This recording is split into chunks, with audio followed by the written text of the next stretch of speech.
play that song. How I rock my poor brain with that electric refrain. I get a buzzing just like a dozen doorbells.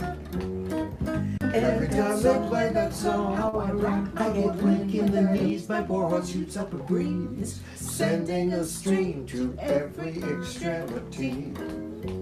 Parts of my anatomy are uncontrolled, you see. The music's magic spell leaves me a mess of quivering jelly. Even on a violin, how those sweet dulcet tones pull marrow out of my bones. I must confess it leaves me a mess of song.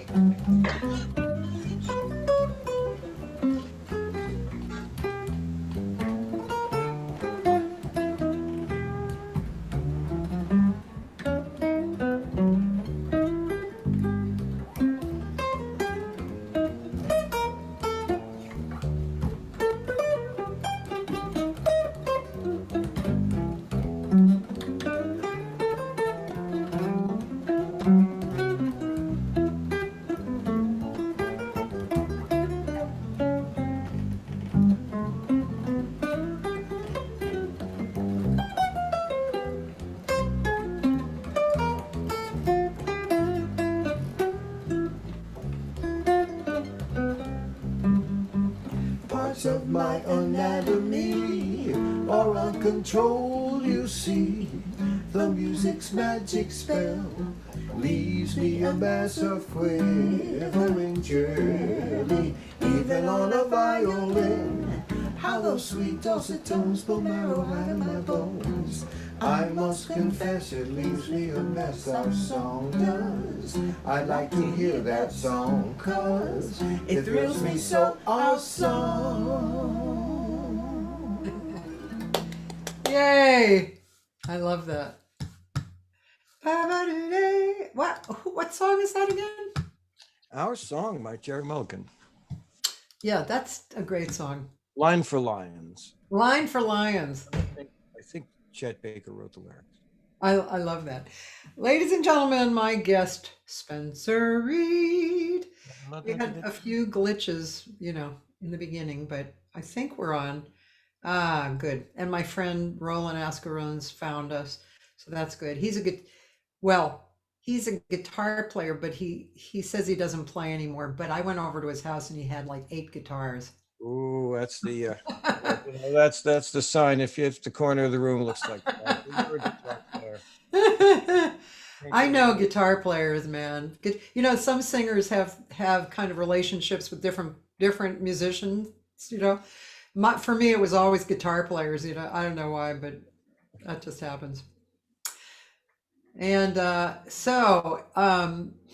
Spencer Reed, great guitar player. We're going to find out all about him.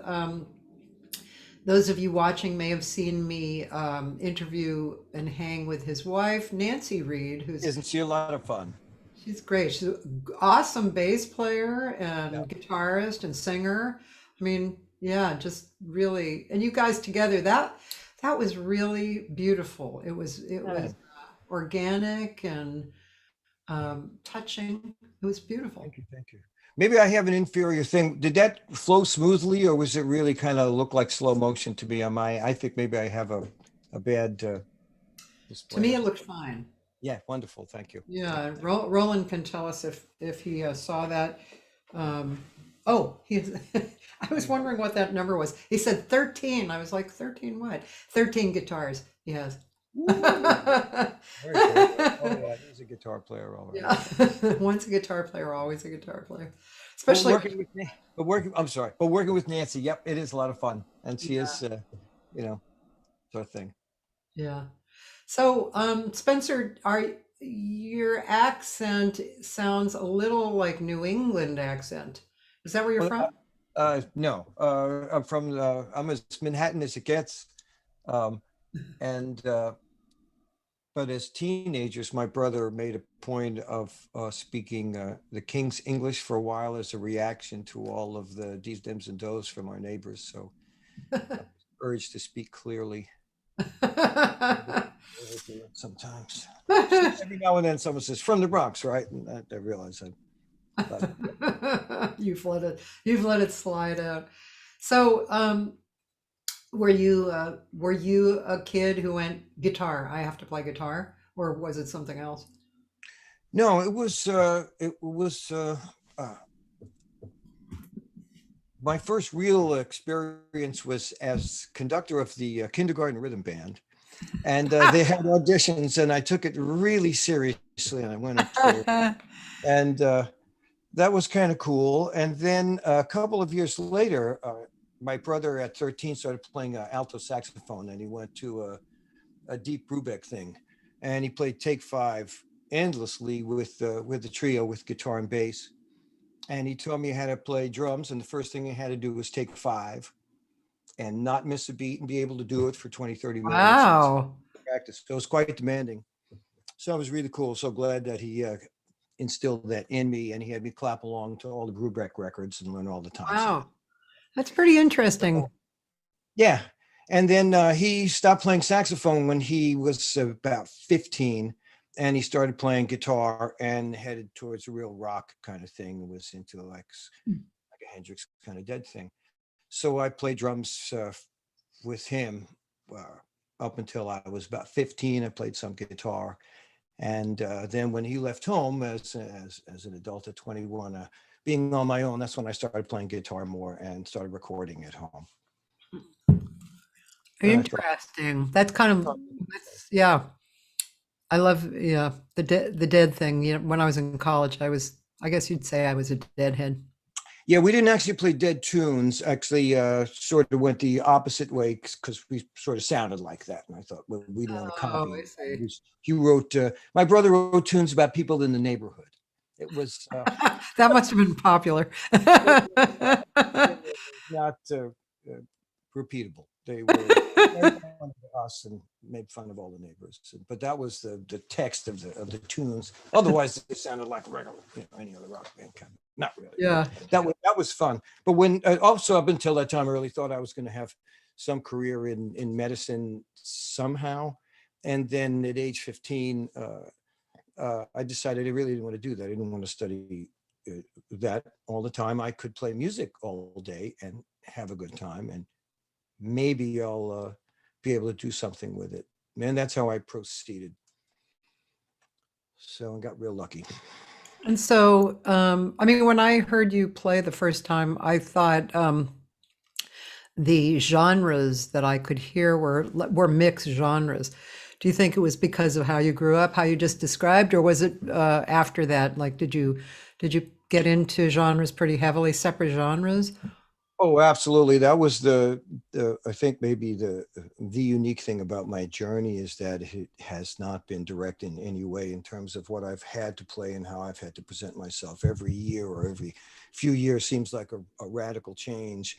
So after playing original music and writing some of my own stuff, I got a job in a funk band. I went over. A dear friend, called me up and said, "Come over right away. There's a working musician here jamming at the house."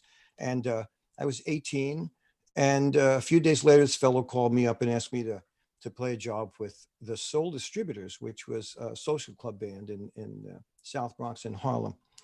And I went to. They said I had me 2 weeks of rehearsals almost every day. So their guitar player had quit on very short notice, and I knew James Brown tunes, but I had never heard of Al Green. I didn't know the staple singers, and I had to learn 4 hours of music really, really fast. And also, everyone in the band was over 30, so there was a really big age gap, um, which proved to be a thing. So also I couldn't drive. I was still living with my parents, so the band had to pick me up and bring me home at 3, 4 in the morning. It was quite an ordeal. But it was almost 2 years of being with that band. They were weekend warriors. Everybody had a day job, and but they rehearsed a lot and took it kind of seriously.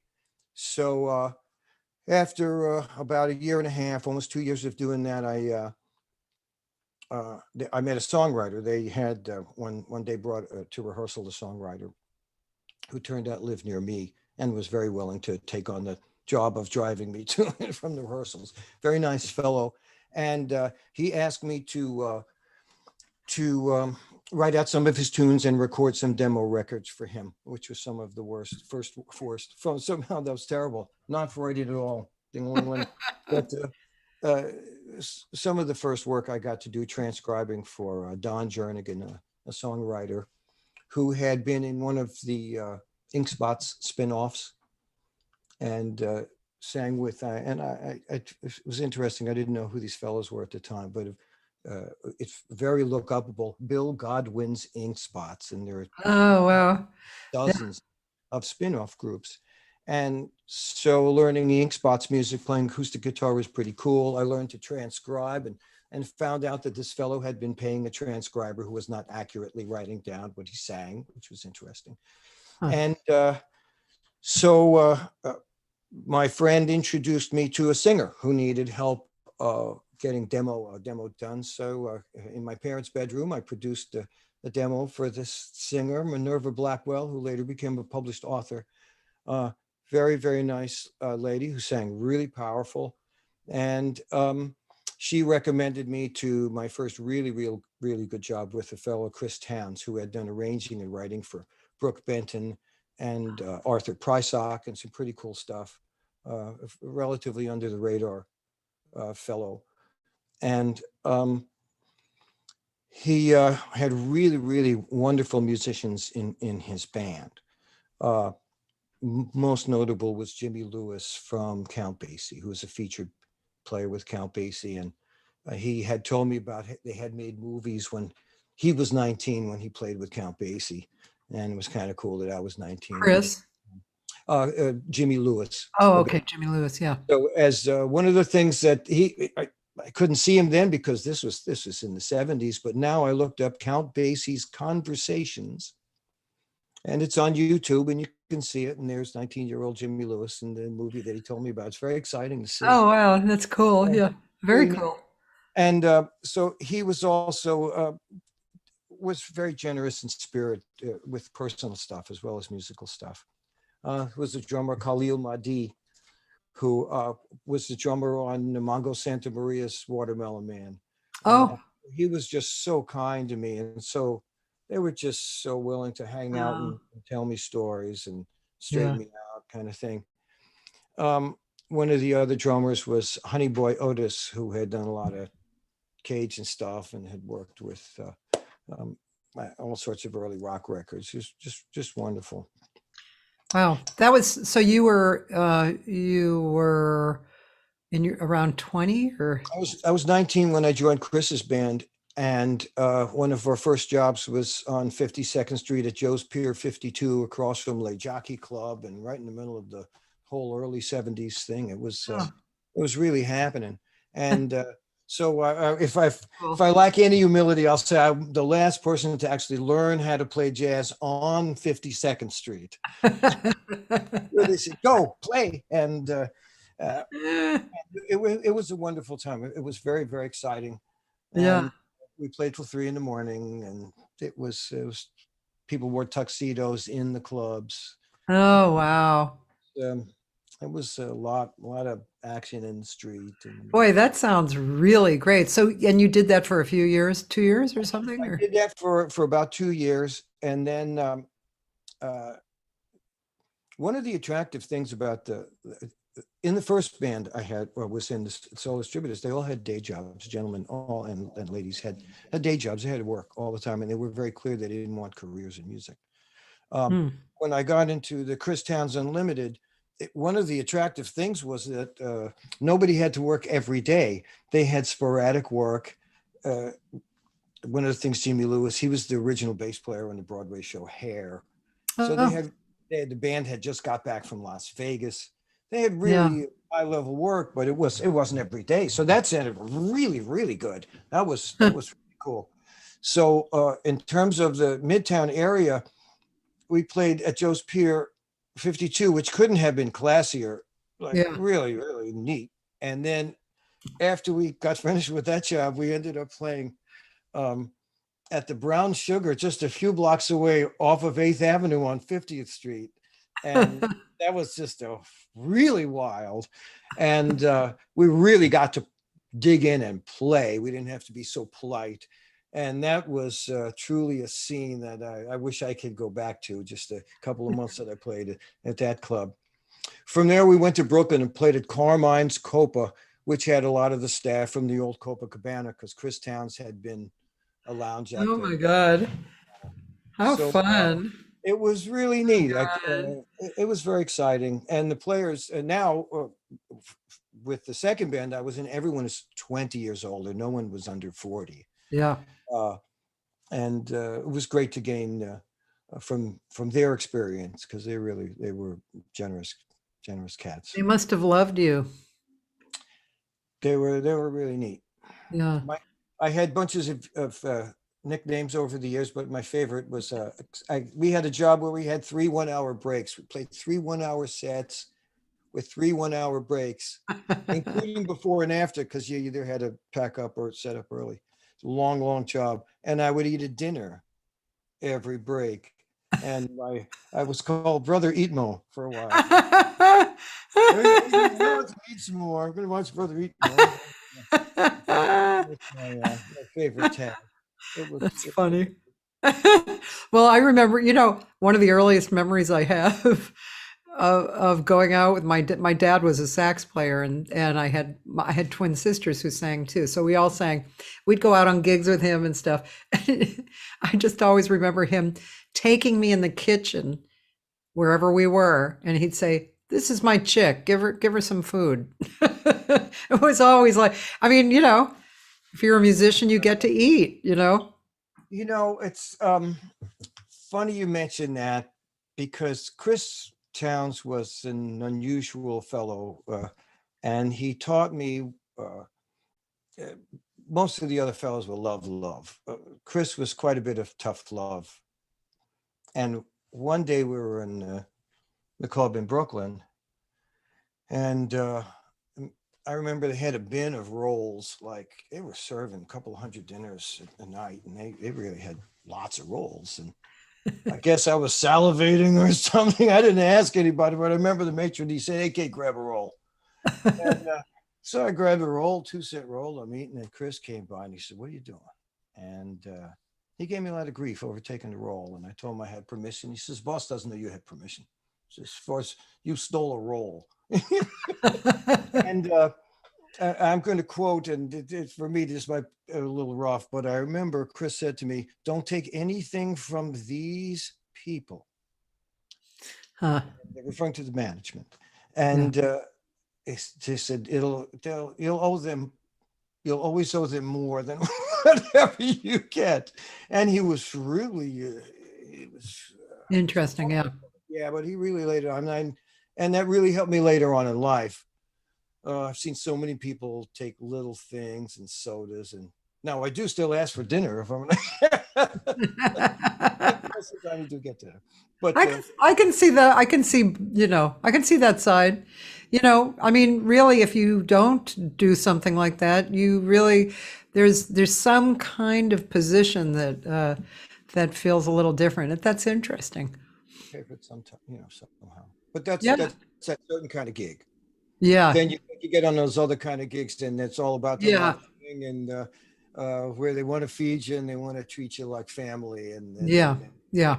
sort of things. There's all kinds of gigs. Yeah. Yeah. So that's what Yeah. you brought about, different styles of playing. And so when I got into Chris's band, they played everything. They would play Proud Mary. They would play the hits from 1973, and Huh. as well as, we're playing tunes. And Jimmy Lewis had also worked with Ellington and worked with Nat King Cole. So if we played any tune, there's a good Yeah. chance, he was it. He was featured on Electric Bass, one of the first electric players, and he was a dazzling player. So I had to learn all the tunes, all cool jazz tunes. They got me to play standards, and we got to solo and do a lot of stuff that I didn't do in the first band, which was a dance band. Something worth mentioning, though, about the Soul Distributors, being that they were workers, daytime workers and not full-time musicians. When the band played, everybody got up to dance. it's a vision that I have that I miss. And we were the house band at the Comet Club in the South Bronx for a while. So we would play there every Friday and Saturday if we didn't have a private job. And the club would be filled up by 9 o'clock. Pardon me. Club would be filled up by 9 o'clock. And when we hit, just everybody was ready to dance. It was just a fabulous, fabulous scene. And we played from 9 until 3. That was, and sometimes at 2 o'clock we would run out of tunes, and someone would just call a key and a tempo, and we would just grind away at it. It was a really neat thing. So, but the repertoire was relatively narrow. So when it got to Chris's band, she had to learn to play everything, all kinds of stuff. That's when I really learned to play bossa novas and all the really, really neat stuff that I heard but never played. He had some charts because he was an arranger. He had some stuff written out, but he would have rehearsals and then not play the charts, which is sort of a funny thing. Early on, he told me if I didn't know what was happening, I would watch his left hand and he would like point out the bass notes and the roots. But that got really annoying to the bass player really fast. So I noticed after a while they had me switch sides. And the great Jimmy Lewis, if I didn't know what was happening, he would point. A lot of times he would just give me and it was just so clear in the way he could play and take me through the changes. So I learned a lot of tunes on the bandstand. I'm sure I learned Wine and Roses on the bandstand. I'm pretty sure I learned Green Dolphin Street on the bandstand. Just be cool. I carried a notebook. I would take out the notebook on the breaks and those for changes. And so that the almost 2 years I spent with Chris was incredible. It culminated with my first record, and somewhere around the end of when he would stop working, we recorded 2 sides. One of which I found I looked it up a few years ago, it didn't exist, but now it can be seen and heard online. The record Determination by the Chris Towns Unlimited and the New York City Orchestra. I don't know how he got away with calling it the New York City Orchestra. But I did come back and observed he overdubbed. He had a little string section. He had actually a nice string section to overdub. And when we did the recording, the second guitar, the augment guitar, was the great Cornell Dupree. Oh, like Cornell Dupree's going to play with us. It's like, wow. Really? And when he asked me, he said hello and like, who are you and stuff. I said, this is my first record. And he looked at me like I was being born. I remember he was really. We got to hang on the brake, man, and we chatted. He played really, really well. Yeah, of course. Yeah. And so that record, Chris wrote the tune and did the arrangement. It was kind of groovy, and he wrote an anti-drug song that he sang. Somehow, when the record was released, there was no vocal on it. And it's a track. It's the recording. And I thought, at my age, talking to Chris, I couldn't really address the issue. Like, what they do to you, man? Kind of. And I realized what they did to him. They wiped him off his own record. And whether they didn't like his singing or they didn't like text, I don't know. But I thought he should have put a tenor sax playing the melody, or even played on piano, or have me play the, do something to finish the record. So the record itself is a 3-minute track of. It's kind of funny, but Wait, that's my first recording.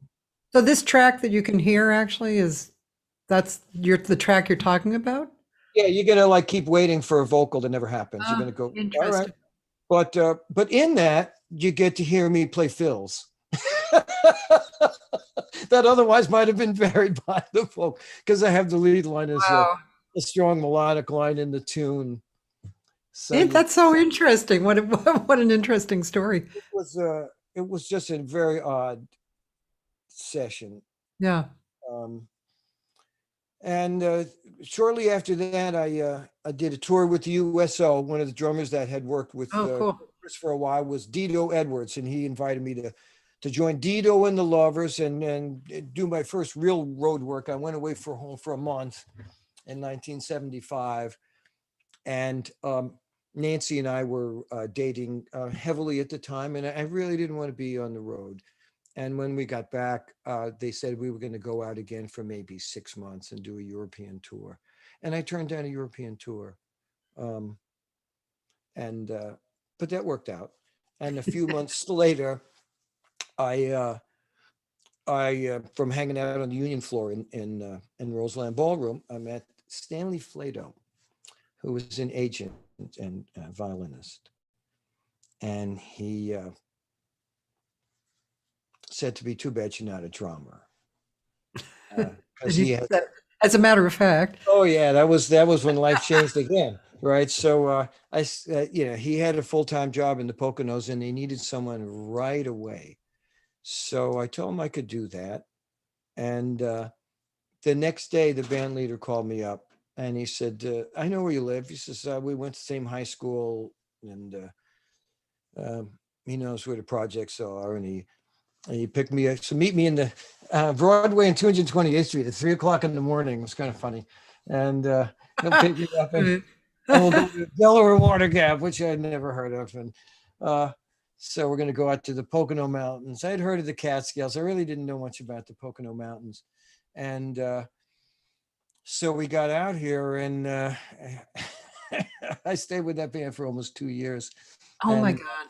I was the house drummer, and during the summer they had two house drummers. They had an orchestra, uh, the Bob Boucher Orchestra, and Bob Boucher had been the band leader at the Roxy Theater. Uh-huh. This of players that were in semi-retirement was astounding. You know the kinescope of Charlie Parker and Dizzy Gillespie, Yeah. and the bass player behind him, the unknown bass player. Yeah. That guy. That was the guy, it was Sandy Block, who was great bass player. He wasn't a bebop player, but I think he was in the studio at the time. That's why he's on that Huh. kinescope. But unbelievable players. Chris Griffin from the Benny Goodman group, who told me about playing at Carnegie Hall with Benny Goodman, and like unbelievable players that I kind of walked into. So the band I played with was an organ trio where a fellow Ah. played left-hand bass, and they had a lovely singer in front with a great repertoire and a very pleasant, very clear swinging voice. And Mm. she did all the bossa novas and all the tunes. And that went really well for about 2 years. We worked Mm. 6 nights a week. I lived there, room and board. I Yeah. got to play guitar. I worked guitar into the gig. I started playing with the orchestra. Boucher started to hire me, and there I played drums and guitar with him, but more and more guitar as the tenure went on. I got to work with let's see, Joey Heatherton comes to mind, but that was, but in work like this, I did get to work with Billy Eckstein and Oh, some cool. great singers that pass through town and just do one-nighters and play with the house band, and sing with the house band. So So when Stanley on that gig? Or no, he wasn't on that gig. later was the agent, Oh, um, he was the agent. I see. it's worth saying that I met Stanley in Manhattan on the Union floor, and at that time, the hotels in the Poconos were not even booking local musicians. They were eventually book more and more local musicians, not have to go to New York, but the hotels would go right to the floor in New York. Now, part of how I met Stanley and got a real high recommendation was sort of social, and I noticed very quickly that Stanley had numbers tattooed on his arm, and learned that he had spent time in Auschwitz as a child. Oh. Um, we talked about it some, and he made reference to that I should never worry about anything, including not getting paid much, because what do I have to worry about? I'll never see what he's seen. And he would talk about it, kind of lighthearted. Of course, this being back in the mid 70s, only recently and especially in trying to prepare for this a little bit, um, I was able to read about Stanley and his experience because it's published, Oh, and it's Stanley Fletcher. You can look him up, and oh, oh. it's horrifying and important. He's a great violinist, great conductor. Hmm. Flato. Yeah. It's related to Flato the Great, some other musician put Stanley Flato. And thinking back, I because you hear stories about agents and stuff, I didn't realize how cool he was. He was really cool and fair, and found me a home, and he was really cool guy. That's And so cool. yeah, he talked about conducting commercials. And he says you can't do it to a metronome, you know. It's 28 and a half seconds. Boom, you go. It's very nerve wracking. So it was pretty cool. He desperately did not want me to work with Nancy. When I left the when I lived once I lived in the Poconos, I could see there was a great proliferation of husband and wife duos. There was Pat and Sandy and Bill and Christy, and they all went by their first names. And Nancy and I, for the first 2 years we worked together, we only used our first names because a lot of honeymoon resorts. So I thought we could make a go of it with the two of us. And I was traveling back to New York every week to see Nancy and visit home. So I wouldn't sleep for the only day off we would have, as they gave us a lot of work, which I was grateful for. So, of course, in that band, further to mention the great variety of tunes that I had to learn to play with them. Getting back to that variety, in the day that I met Stanley at the Union Hall, he says, "So you can play drums?" I said, "Yeah." And the band leader called me up like the next day, maybe that night. And he said, "So can you play rumbas and cha-chas?" And I kind of went, "Yeah." So when I wrote down rumbas and cha-chas, and after we were done, I called Khalil. "Hey, man," said, "how do you play a cha-cha and a rumba?" And he said, "Get a notepad, man, get some manuscript paper." And I sat on my parents' washing machine, I remember, in the kitchen, and I took notes, and wrote down the rhythms. And then Khalil told me also, he said, "You got to come down here before you go and pick up an old stick bag." Says, "You can't go with the sticks hanging out of your pocket. They'll spot you in a minute, man." Says, "You got to look like you've been doing gigs." So he lent me this like 40-year-old leather bag. I could not have possibly worn myself. But It's that was funny. really cool. And he gave me a special pair of warm-up sticks, which I treasure. A very lightweight pair of sticks. Wow. So in that, I had to do all those learn a great variety of work. So getting back to when I left at the end of 2 years, Stanley took me on the side. He said, "Look, don't work with your wife, man. It's the worst thing you can do." He is the only person that ever, bless his heart, is the only person that ever tried to talk me out of working with Nancy. He just thought it would be the death of our marriage. He said, "Look, I'll get her a gig in another band." He says, "We'll get her working." He says, "You want to quit the hotel?" He says, "Quit the hotel. I'll get you a job at another band. Get you both jobs in different." So don't do this. And boy, am I glad. I'm glad I didn't take his advice. Speaking of that, let's actually go hear some music on you, because it's so good. You guys are so Joy, awesome. Let's see, where am I? let's see, Joy or DeRose Love, or Village Blues. Okay, so Joy, here's Joy. We'll just do one of these, Cool. unless it's not going to be. There it is.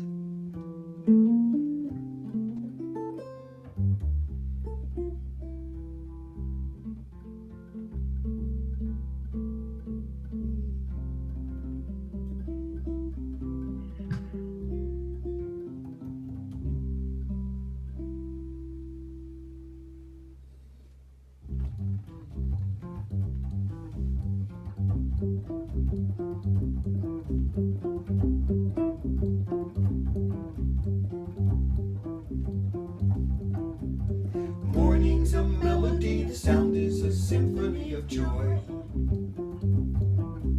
Spring is here, new life walking, rain whispers, people talking joy. I long into curious a glance, the meeting of two lovers by by chance. Beautiful things go by and circle on back. I feel the joy.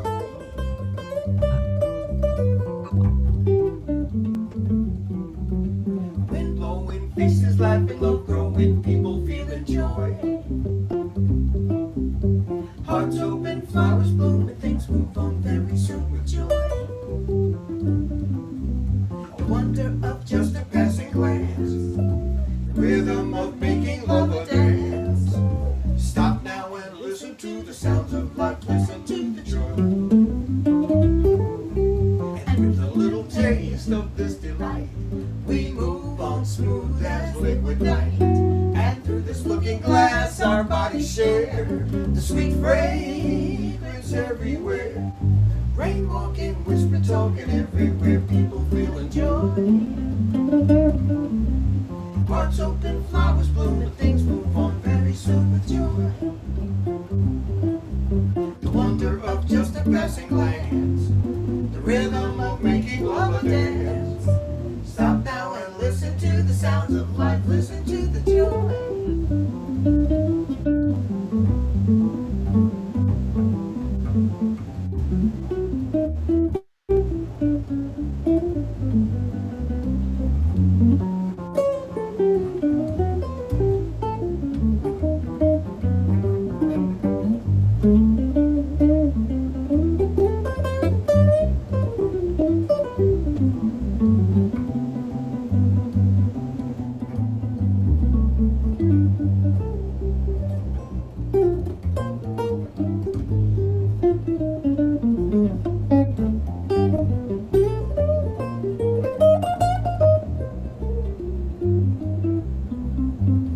With a little taste of this delight, we move on smooth as liquid night. And through this looking glass our bodies share the sweet fragrance everywhere. Rain walking, whisper talking everywhere, people feeling joy. Hearts open, flowers bloom, and things move on very soon with joy. The wonder of just a passing glance, the rhythm of making love a dance. Stop now and listen to the sounds of life, listen to the joy.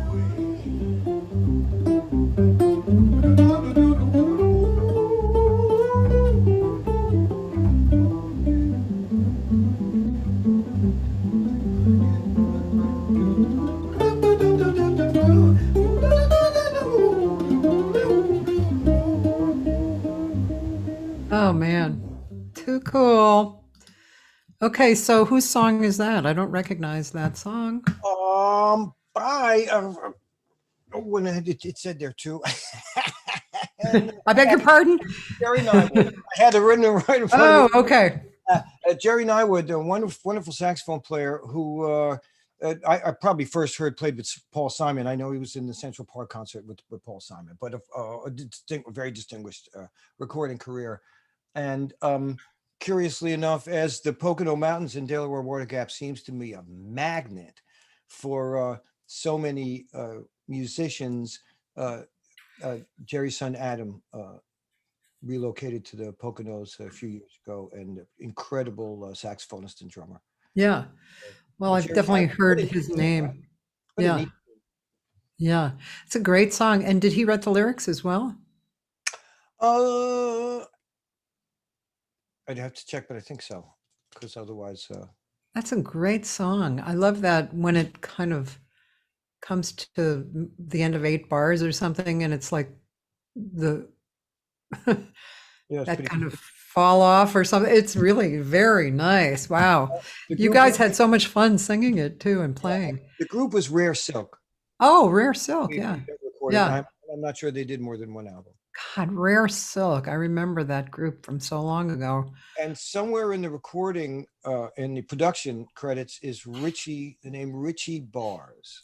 Richie Who Bars. years later, I would also work with here at the Mount Airy Orchestra, and other capacities, baritone saxophone player and producer. So he was involved with that somehow too. It's funny how many people in my Yeah. record collection I got to meet from hanging out at the Deerhead and working around here. Oh, the Deerhead. Yeah. And Bill, What's his name? Bill Bill. Goodman. Yeah, I interviewed him Oh, isn't Bill a great? while ago. Yeah. The Yeah. encyclopedia of. I did as well, because I had 4 episodes of the Castle Inn music show a couple of years ago, and Bill was one of my guests. Yeah. He was incredible. I was just looking under Rare Silk because interestingly enough, it's funny, on Wikipedia, it doesn't really say the people in it, but Rare Silk, okay. Oh, I see, because it was originally female trio, Gail and Marilyn Gillespie and Marguerite Juniman. That's funny because literally last night I was sitting around at dinner and we heard, I had my iTunes on, and my girlfriend and I were like, who's that singing? We went and it was her. Oh my! Strangely enough. Wow. Is that a sign? I don't Yeah. know. Yeah. Anyway, Rare Silk. Yeah, I must have well, it was in the early 1980s, so I guess that was a time when I would have heard them. Or yeah, I just want. Whoa, sorry, I didn't mean to do that. That was Rare Silk, though. But I know we got that tune from a friend who used to give us bunches of cassettes of tunes to do, and it was really nice. A particular fellow, and we ended up doing a lot of the tunes. He had a good ear for That's a really cool tune. Did Rare Silk do that song? yeah, I believe so. Ah, okay. That's it. Wow, what a beautiful song. Cool. So you met Nancy, and that really was a big part of your life after that, right? You and Nancy. Yeah, Nancy and I met in the projects. Born on the Lower East Side, and then we moved up to the Bronx, to a real awful place in an alley, and then in 1959 we moved to the Marble Hill Projects, which were new at the time and right on Broadway and 228th Street, and really wonderful, wonderful place to grow up. So I lived in Building 9, and I like to say I married an uptown girl. Nancy grew up in Building 5. Oh, that's funny.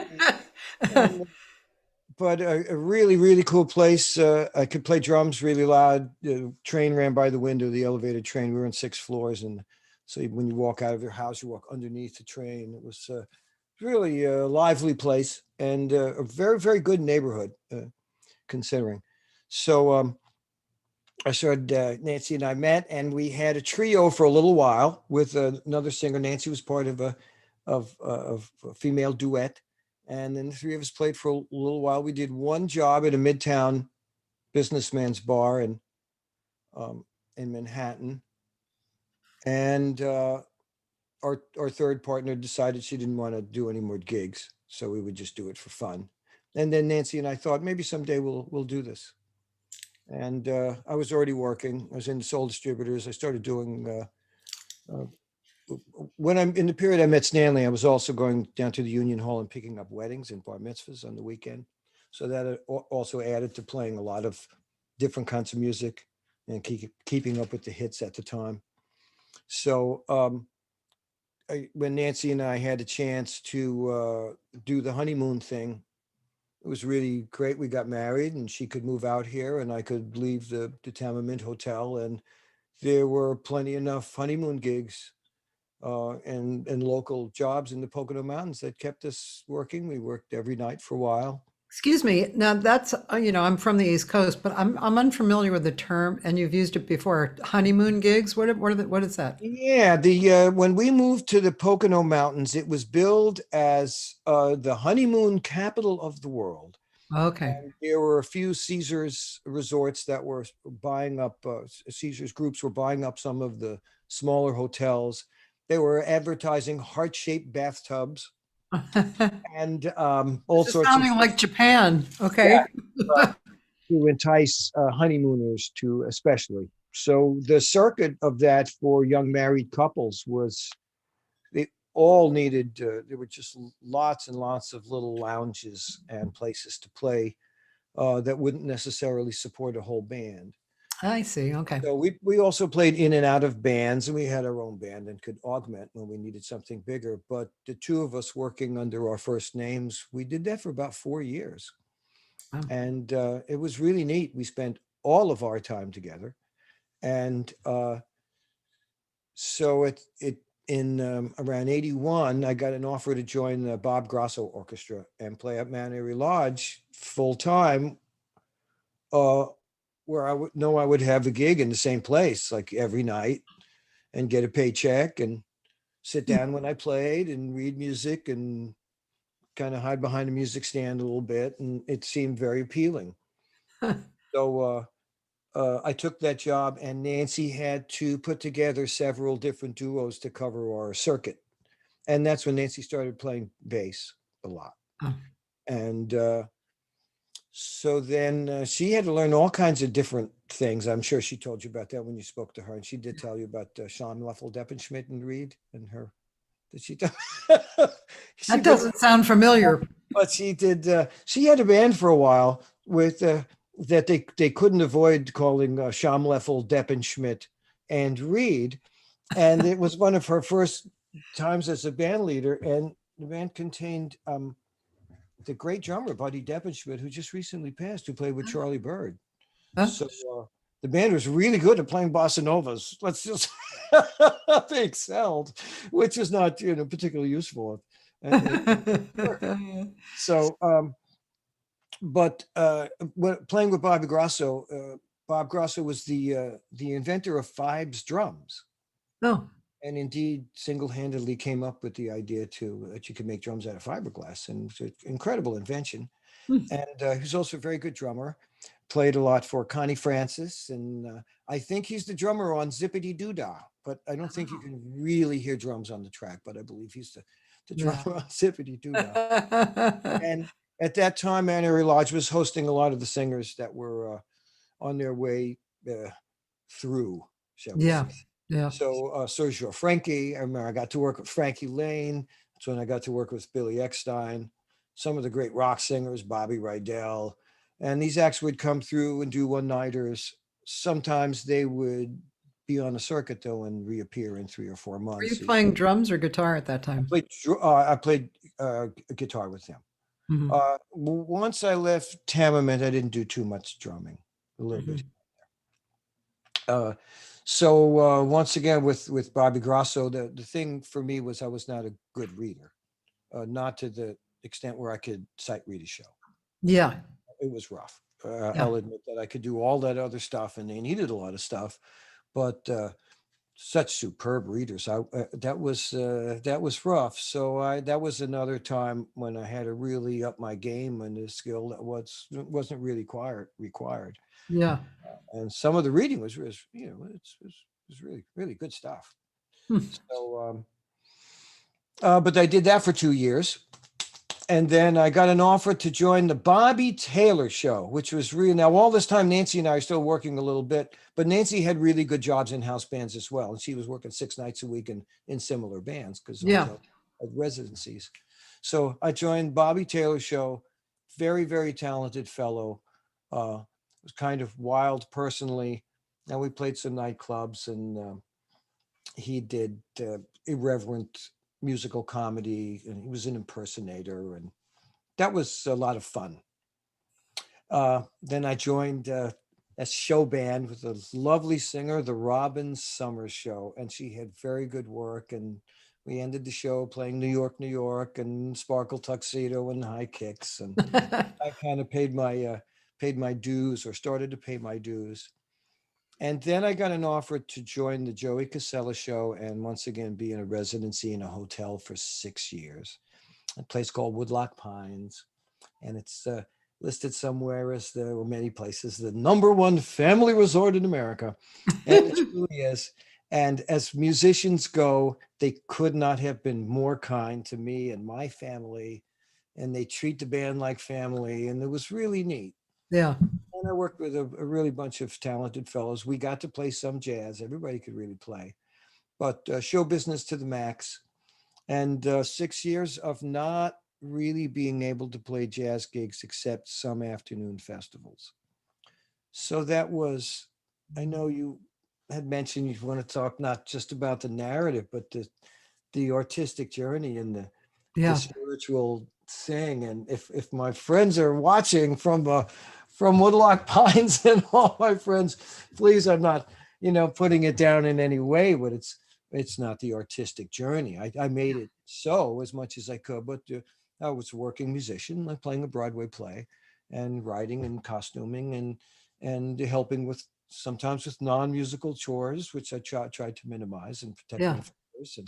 But but again, treated like family and given a full-time job. Um, so at the end of 6 years, I wanted to play and get back to a more normal life and be out of show business, sort of. And I cut. I'm just curious how that ended. Did you leave or did the gig Oh, stop or no, gee whiz, my goodness, they uh, they kept going. It's a different schedule now, but I'd say they kept that even. They had been doing it years before me. I did 6 years. They kept up that a grueling schedule for at least another 10 years. wow. A wonderful working organization. In the summer, you'd have the opportunity to do 15 gigs a week. That's a lot of work. It's a lot of work. That is a lot of work. I remember they had one guy come to an audition and he snuck out. Well, how come you work Hysterical. so much? Well, that's how we make money. You gotta, play. That's So funny. they called it. They like called security and everything. The guy didn't have the nerve to say, "I can't do this. I'm splitting." That's So that's very funny. yeah, But so it was, I remember those days of wanting to work. I mean, you just wanted to work. they I were mean, three everybody. gigs on a day. Yeah, let's do it, you know? Yeah, it was. We were pretty much 6 nights a week the whole time, Yeah. and some of that was in real bad weather and Uh-huh. ice and snow in the mountains. Yeah. Um, but as far as how did it end for me, I was somewhat fortunate in the review. Uh, our main review, which performed twice a week, was written to a calendar year. So every October, November, we were going to rewrite. We were going to writing sessions and recordings, and we would record some of the music had to be recorded during the live show. Some of it was live, and some of it wasn't. So there was ample time for me to give 2 months notice Yeah. to have someone start the new show in January. So I most see. bands wouldn't offer that opportunity. Also, giving that long notice on a job is very difficult personally because Yeah. it changed for everybody. Yeah. So it was a little rough change, but that meant after 6 years of not freelancing, everybody figured I was working. No one was calling me, hardly ever, to do anything because I was always working. And 6 years is a long time to always be working and not on radar. So Mm. I did save enough money to allow myself 2 months of nothing, 2 or 3 months of just doing nothing. Nancy was Okay, I'm sorry. I have to interrupt again. yeah. So this Nancy's working this whole time, by the way. So okay. she's Yeah. supporting me, really. Yeah, yeah. So again, I'm just curious. You don't have to tell me, the deep details, but I'm just curious, what made you decide after 6 years to go on? Well, I can give you one funny one that sort of put the capper on it because part of it was dancing. I had to dance a little bit, and the first year they kind of asked, "Would I mind doing this if we sang a song that?" And I played with the soul distributors. I don't care. I'll even kick off. Yeah, paid. It was a very good job. It Yeah. was otherwise quite dignified, and I thought, Yeah. well, I can do that. Yeah. Um, but in the second or third year, we got a choreographer, and I didn't want to do it. That was part of it. Yeah. I guess that's the easy way to say it. And Yeah. I remember the producer saying, "Get in shape, guys, because next year when we lift the dancers over our heads," I remember I could say maybe humorously that was the straw that broke the. I'm not making but I still wanted to play jazz and play my own tunes and do more Okay. fancy and Just not live up. curious because, it sounded like a great gig, and so, yeah, but okay. It was a Yeah. great gig. I made lifetime friends. I took some of the gentlemen with me on jazz gigs when I got them. The following year at the local jazz festival, I had the whole band come down and do a tune, and I tried to leave as amicably as possible, but they were clear that they were going to stay there till retirement, and two of them have. One of them Oh, passed, and only one of wow. them had a different job. But yeah, a lot of work. Woodlock Pines family, great place to stay. And yeah, it was kind of neat. It's close as you're going to have to a satisfying situation. Yeah, Uh, yeah. So very far in the woods, then, though. Yes. pardon me? No, I was going to say it was really in a remote location in Pennsylvania, Oh, also oh, very far away from any city. oh, interesting. Um, so then, okay, so you decide, okay, now I'm gonna go into freelance or whatever you decided, and then and then you had to kind of build yourself up again, My right? first job was I was sleeping at around 6 in the evening. And I got a call from one of the local hotels who had heard that I was free. And the guitar player's wife had gone into labor and they were on their way to the hospital. And can I fill in now? So solo guitars. So Oh, I remember saying, sure, what time does it start? And I hung up the phone and then looking at the clock and saying, well, that's not going to happen. He means now. So I called him back and said, I'll be there when I get there. And that was my first job after. So they were quite happy to have me no matter what I did. yeah. And then shortly after that started the ball rolling. And then I got a cold call from a guy who asked about if I was teaching, and I hadn't done any teaching. I was doing a little bit, but I stopped to do that 6 night a week thing. I hadn't taught in about 7 years. Actually, I stopped for the band before that. So I said, "Yeah, I'm teaching, but I live in the woods, and you probably don't want to come up this way." And it happened; he didn't live too far away. So I started my first student back, a young man that stayed with me for 7 years till he went away to college. Uh, really nice fellow. And then I got a call shortly after that from a fellow who worked 6 days a week and spent the seventh day in church. And it was, could I possibly come to Stroudsburg, which is the closest town? And I found a room at the Musicians Union, actually had space Oh, in the mountains at the time. And I was able to get a studio there. And oh, I taught in that town for a while. And then for lots of other reasons, we ended up moving closer to, and now we live in Stroudsburg, oh, and it's really cool. yeah. But what got us off on on that, uh, on that, Tangent. yeah, what was that? Well, we're talking Oh, about, leaving the hotel and starting over again. So yeah, yeah. absolutely starting over again. Nancy was still in a house band or very close to home. So she was still working 6 nights a week. I can't remember which particular hotel, but she went from three different hotels that were within 10 minutes of our home, Oh, wow. which was really cool. She had great. Yeah. So she allowed me to start over again. That worked out great. I got involved with the Musicians Union and went to a couple of conventions, and that was interesting. Um, let's see. You mean conventions like IAJE or other kinds of The American Federation of Musicians. okay, yeah. I was on small locals committee and stuff like that. Oh, yeah, yeah. Uh, Well, I mean, I'll just step in here, although I'm sure you have an amazing memory too.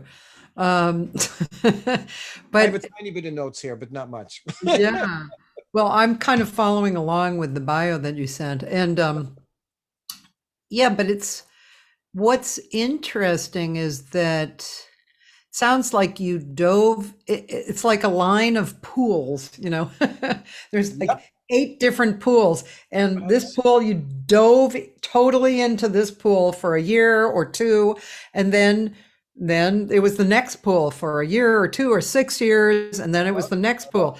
Sounds like you were really you really got enveloped in whatever you got involved in, and learned some great lessons, as you said before. Your road. It sounds pretty intense in a way. Yeah, I've been just so lucky. Yeah. to be able to make a living at all and Yeah. survive. But the Yeah. constant has been Nancy. The constant has always been Nancy, and I've always made time for our annual appearance at the Celebration of Arts in Celebration of the Arts Jazz Festival in Delaware Water Gap, which Yeah. I wanted to throw in Phil Woods, great Phil Woods, one of the founders, often said backstage to us, uh, this is not a career, it's a gig. It's a, you know, but I would joke, no, the Dakota Festival, that's a big part of my career. It's just uh, doing that festival every year has always been, missing it last year was horrible. So Yes. having the Coda Festival back in a limited form this year in September is something we're really looking forward to. So I don't know if you Yeah. know about our local festival in Delaware Water Gap, but the COTA Jazz Festival is something that we just look forward to every year. That's It's great. You wonderful. know, one person who excuse me, one person who told me about you guys was is Paul Jost. Oh, isn't he great? Gee whiz, one of my favorite singers, a real gentleman. Just dig his whole scene. Me too. He's been very supportive. I really love him. His interpretations very inspiring. Yeah, he's coming out here like in a week or two. He comes For by and please. yeah, and he sang a song on my latest record that's coming out in a few months. And well, actually, he didn't really sing. So I sent him me singing on a song, a ballad, and he listened, and then he sent it back with him speaking instead of singing, and it was stunning. It was I was stunned by it, and I made it into a single, and so it goes by Billy Joel, the ballad, and yeah, I have to say, he and I have this relationship that's like we're in junior high and we're best friends. We could talk for 3 hours on the phone. It's really interesting, but I just love him. I think he's just like you said, he's a gentleman. He's ethical. He's committed, and We get really to great. see him live here at the Deer Head Inn. Yeah, the Deer Head, We right? Yeah. mentioned it's our favorite place. That's also we got to play there every Sunday for a number of years, which really helped us in the early '90s. Yeah. With the owners then. Definitely got to come by and see the Deer Head Inn because too many people I admire have played there. It's the greatest place to play and the greatest place to listen. Food's really good and staff's very friendly, and they were really good during this whole thing. They were Yeah, one of the places that I felt that I could go when things were borderline, where the staff and patrons were all behaving in a way that you felt that you could go there, yeah. which was really nice. But now where it's at, we're back, and Nancy and I are playing there very soon. I get to play there with my trio, I think in August, and I played with a young guitar player, Aaron McClelland, who was my student when he was I know 16. that name. He went on Yeah. to become a great guitar player, and he has me in his band. So Ah, the Aaron McClelland band is going to play at the Deer Head in September, and I always love joining. We played there last month as well. I always love being on the circuit with Aaron. Great guitar player. wow, I have to go and listen to something with that. Smoking. Do you guys have something out together, or this is? I don't know if Aaron has anything out, but Aaron McClellan, he's doing my old circuit. He's playing a lot of the resorts. They're not honeymoon resorts anymore. They're more family oriented. But he's doing a lot of resort work and casino work now. He's got a 6 night a week schedule. So I joke Really? that he's got my old gigs, Wow, people still do it. That's amazing, huh? And it's really cool because I just got sent in on one too, which is Ah, because I was sort of out of that circuit, and I went down and played. It was fun. I had a great time. I like working. can So, you imagine? you know, Um, yeah, what you ask for. wow, that's really interesting. I'm going to what? Wait, shush. I wanted to go to share screen and somehow telling you, man, this I'm telling you. I know I can gab forever, but when we met Bob Durrell and Phil Woods, and the people in the Water Gap, they were so supportive of us, those particular people. Yeah. And are you familiar with George Young, saxophone player? George Young was a demo player, George Young. No, I don't think so. and he one of his he played with John Lennon on Double Fantasy, and he's on all sorts of great albums. He's played with so many people. He was on the Saturday Night Live band for many years, and anytime he would be asked to go on a local TV show or something like that, he always took a younger musician. And so he took me a couple of times. It took Nancy, where he would be the guest, but he would say, "Well, how about this young person?" And he was just so nice. And I remember one time he had a clip of him on the Ed Sullivan Show, pre-Beatles, playing with the dark glasses and the jumping up and down with the saxophone and the. And he says, "But how about Spencer here? You know, forget me on the Ed Sullivan." He was just so generous. He just one of the fellows. And Bob Duro, and when we met the great Bob Duro, he asked us to record on some things. And then one time, it was a demo for one of the Schoolhouse, for several of the Schoolhouse Rock cartoons. They had redone some a few years ago. So on the ride down, but I asked if they had the voiceover artists, because I sort of had imagined myself doing it. And he said, "Well, give it a go. Pitch it to the producer." So I did the voices on the demo, and they ended up buying one of them for the recording. Oh, cool. I'm a rapping grizzly bear in in one of the cartoons, and I got a check and everything. It was like really, really cool. What a great gig! Wow. Oh man. Yeah. So Bob was just so nice to us. And one time he had some little gig he had in the village, and I remember he called me up and he says, "I got a gig in the village, a little tiny club. It pays $200. If you drive, I'll split it with you." And that was really cool. That was a great thing. He was a cool guy. He was Oh such a cool my! guy. He was friends with a dear friend of mine, a blind piano player named Dave Mackay, who lived out here. And yeah, that's how I met Bob. And I guess they had a lot of history together. Maybe they even came up together. Where was Bob from? Like Connecticut by any chance? Oklahoma originally. Oh, Oklahoma. I guess they must have worked together somewhere because Dave was from like Hartford. What is it? Hartford. Yep. Bob seemed to know everybody. Yeah. Seemed to know. He was just a I remember hanging out in New York with him and Dave, and I think it was an IAJE convention. And yeah. Oh, I love musicians. And then I ran into Phil Woods. I ran into Phil Woods, Ran across the into street Phil from the Woods. Deerhead, and he Yeah. says, "Hey man, I dig your playing." And I was like, "Why?" And I was like, that was really cool. And we played the first year at the first local jazz festival, the Coda Festival. Um, and he took notice, and started by the second or third festival, he came up to me and Nancy and said, "It's like an alto player in your last tune." And he offered to sit in, Oh, and cool. he did that bunches of times. And he would ask to, what tune we were going to play. One time we were playing at the Deerhead, and it was a special occasion, and Phil was sitting right in front of us having dinner. And we're playing, and we're a couple of tunes into the set. And right in the middle of a tune, he stands up and puts on his jacket, and like the whole club is right in front of us. The whole club is looking at him.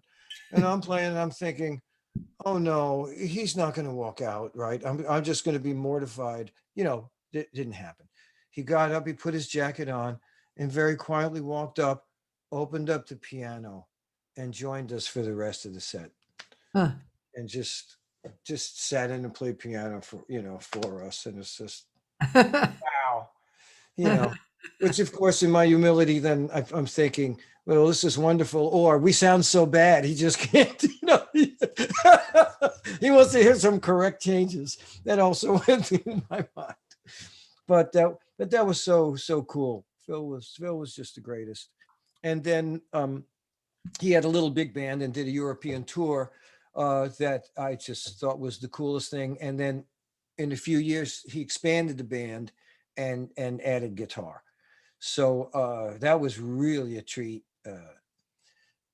Um, and we did a recording, New Celebration, where did I have a couple of solos, which I wish I could do again, but in listening to the record, I was thrilled at how much you can hear the guitar in the melody, where he mixed the guitar really high up with saxes and trumpets, and he was very specific about mitigating the sounds to make the saxophone sound a little harder and have the trumpets, the brass sound a little less plosive.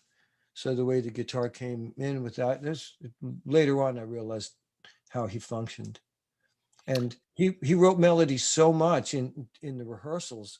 At one point, it was very funny. We're playing and he yelled at me and he says, "What's all this guitar melody? Leave out the melody in that section. It sound like a guitar album here." Like, well, he wrote it, you know. I thought, well, okay, definitely, which was just don't write it. So, but he was just wonderful to me. Told me a lot about music. He gave me one day. I asked about seeking a guitar teacher, and he invited me to come over. He said, "Well, you can come over." He says, "I see, I hear what you're doing," and he showed me some stuff how to navigate better through thirds and sevenths, and that was like one of the things. And it was a very valuable afternoon. He gave me a couple lessons after I started writing for big band. He critiqued some of my arrangements, and it was very, very helpful. Great Phil Woods. Um, that's so cool. I want to hear another song, but I also want to hear about big band writing too. But let's go to another song of you. Gentle Rain is a solo. Excuse me? Gentle Rain is me alone. Which one were you thinking of? Let's see, hold on. I gotta move this over. You can't see what I'm looking at exactly, but here we go. Okay. So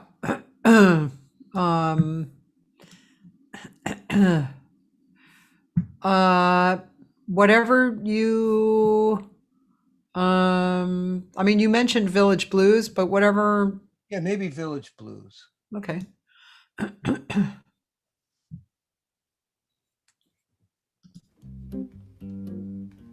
I love watching the two of you together and listening. It's really fun.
You guys are adorable, man.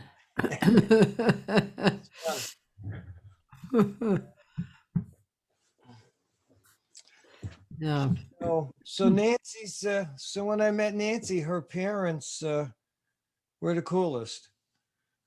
So we on the first night we had mutual friends, and as I mentioned, she had a duo, and they said, "Oh, come over to my house, we'll hang out." And this fellow wanted to put different musicians together, and where we met, somebody drove us home, and we discovered we lived on the same block. And and then eventually, I got over to Nancy's house, and we found out we lived in inverse apartments in the projects of being really. like, so the same apartment but inverse. And mine looked typical with the L-shaped sofa and the big TV and the credenza. And I go to Nancy's house and I go in the living room and it's wall-to-wall grand piano. Her father had a grand piano in the projects that he maintained meticulously. Wow. And the whole wall looked like Schirmer's catalog with everything. It was a wall full of Schirmer's editions of Chopin and all the great classics, and he could play classical and jazz, and we became friends. And her mother sang opera, which she probably told you about.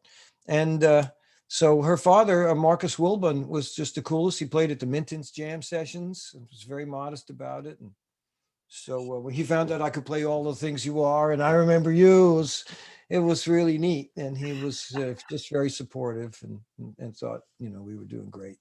One time asked us if we told him we became vegetarians at one point in the late 70s. And he took Nancy on the side and very seriously asked her if we could afford meat. And so he Oh. was so glad that we could make it, make a living doing what he had started out. That's really nice. Hey, I have a question Yeah. from my friend Roland. He said during the years that you're describing, so it was probably, I'm assuming this was, I don't know exactly at which point he asked this, but let's see. It was about a half hour ago. He said, during these years that you're describing, what were the guitar, this is such a guitar question. Oh. What were the guitars you played and did you use any pedals? Oh, okay. Do you have another 2 hours? Yeah. I remember one band leader saying, I've never used the same setup twice, but I've done the thing. I used to have an array of guitars. The one behind me, that was Nancy's father's guitar. Oh, That she doesn't remember him playing, virtuoso pianist, but that was in the closet. That's kind of neat. oh. I played the Telecaster for a while. I had a Rickenbacker. Currently, I play in a mid '60s ES 175. I have an early '60s Gibson Melody Maker, and lately my favorite guitar is a 1963 Fender Music Master. Oh, wow. When I play it, makes me look tall. It's very easy to handle, and it's a lot of fun. Yeah. I played a 335 for a while, and a lot of pedals. My first pedal was a big muff from Electro Harmonics made right in New York. I just sold it. Pretty cool. I didn't like it when it was new. It was a very funny sound. I didn't like adjusting it, but somebody wanted it, which is kind of neat. Um, I've used all kinds of effects over the years, a little bit of reverb, a wah-wah pedal. And as I mentioned before, I used to have a memory-based effect system. When I was doing a lot of the show business thing, I had a system where the effects were sequenced, Oh yeah. stepping on all the different combinations of boxes, and some of the volume adjustments are hardwired in the pedal, so I would just step on the pedal. Uh-huh. But Yeah. that's going to make you yawn if we keep talking about this anymore. But Now, let yeah, me ask you some guitar questions because, as I said, I'm a guitar girl. I mean, I played very little, when I was younger. But yeah, I was just drawn to the sound, maybe the space that guitar creates, and the different qualities of tone and how my voice felt singing with guitar. But so I mean, uh, other than the obvious, like why do you change guitars? The obvious meaning, well, this is an electric guitar song. So that yeah, would be a reason why to change guitars. But like you mentioned, sounds like you played one guitar for a while and then you may have moved to a different guitar. Why? I'm going to confess being horribly lazy, and as the jobs have presented themselves to me, like I sought none of it out, Yeah. almost none of it. Unfortunately, I could say the same for guitars. It's kind of weird. I've never really spent any money on a guitar. So my first job, which I didn't want to mention for a moment, at 15, I did a one-off job playing guitar and saxophone. And I played a $5 Zimgar guitar where my brother carved out space to put in a pickup, like a toy guitar. Wow. Oh my And gosh. I played saxophone. The saxophone was stolen for a half hour. I got it back. And also, as mentioning at the Cancun Jazz Festival, my guitar was stolen for a half hour, and I got it back. So just that the it was kind of a neat thing. That's Um, funny. but in terms of where we were at in terms of playing different guitars, after that funny guitar, I kind of ran into a guitar. Unfortunately, hanging out in Washington Heights, my friends ran into people that were suffering hard times, Okay. and they acquired uh, two guitars that were undervalued by people who wanted to get rid of them, Yeah. and they kind of gave them to me. Okay. Uh, they had no use for them, and I was very fortunate to. It felt bittersweet always that that I could, you know, um, I got to meet these two people for a moment, and I felt very bad about it. Yeah. Very willing participants in the exchange, and um, but if it wasn't for that, I don't know if I would have had a good enough guitar to make any auditions. Hmm. So it was that good fortune of just getting out of the street Yeah. that allowed me to. So I played those guitars for a long, long time. I just played them, and they were not particularly suitable. Um, Nancy had a nice guitar, and she wanted a Gibson acoustic. And I remember my mother fronted the money, and my mother said, "I have a little money put aside. Get it now. You'll pay me back." Remember that was kind of cool. So she That's kind of cool. Yeah. Nancy's Gibson, and it has to end with a wonderful thing that happened to me about 5 years ago. And my family doctor um, said he had bought a few guitars in an estate sale to give away, and he wanted to give me a guitar. Oh wow. He asked me about purchasing it first, and I told him I thought it'd be a good deal for him to purchase. He was collecting guitars, but not jazz guitars. So my dear friend Dr. Ian there, he came over to the house one time and said, "I want to show you this thing and borrow it for a while. See if you like it. Is it worth it?" And then sure enough, oh, he told me to take it and get it fixed, get it refretted and stuff, and gave me a check. And it's okay, I'll take care of it. And then when I got it back, he said, "Here, it's yours." And he made Oh, a razor with it. And it turned out he thought it was from the 1980s, and he thought he had paid a fair price for it. But it turned out to be 1965 that had sat under a bed for 20 years, and it was in such good condition. They didn't they didn't think it was that old, and it was wow. worth several times more than he Yeah. paid for it. So that's what I'm playing now, a 1965 ES 175. I just absolutely love it. Thanks to my pal Ian. It's a great guitar, Yeah. and I play. And oh, for what it's worth, I do play almost exclusively Evans amps. So if Oh. anyone would like to call Scott Buffington at Evans Amps and said I promoted his amps on this show, that would at least be worth. I, I have three of them. I love them. It's a handmade transistor amp that sounds like a tube amp, and Oh, I've been using them for years. And they're lightweight and easy to carry around. And yeah. um, I use a Rat distortion device somewhat. I also use an Angry Charlie. Those are my current pedals. And the only other thing I use is a Dispatch Master reverb and echo. So that's for the gearheads out there. So, I mean, guitar is, God, But there's I'm so, not really a gearhead. It's a tool. well, And yeah, but I was just thinking guitar, the tones on guitar are so endless, it seems. And I have my own personal joke is when I see, 80-year-old guitar players meeting and going, I just found a new voicing. Listen to this. I'm always like, really? After like 60 years of well, playing, you found a well, new voicing? Kathy, that's one of the things I learned from Ted Green's chemistry book. There are no new voicings. They're all in that book. Every single there is nothing that you I really contend that that's true. That treatise there is it's not playable by me. It's one of the things I learned is that I'm not going to be that tall. My fingers will not be that long, and I Yeah. cannot possibly remember or conceive of all of those combinations. I'm going to have to do it in some other way, some other more efficient way.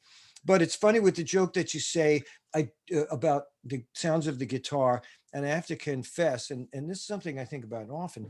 I do not hear the sound of the guitar. I hear Coleman Hawkins.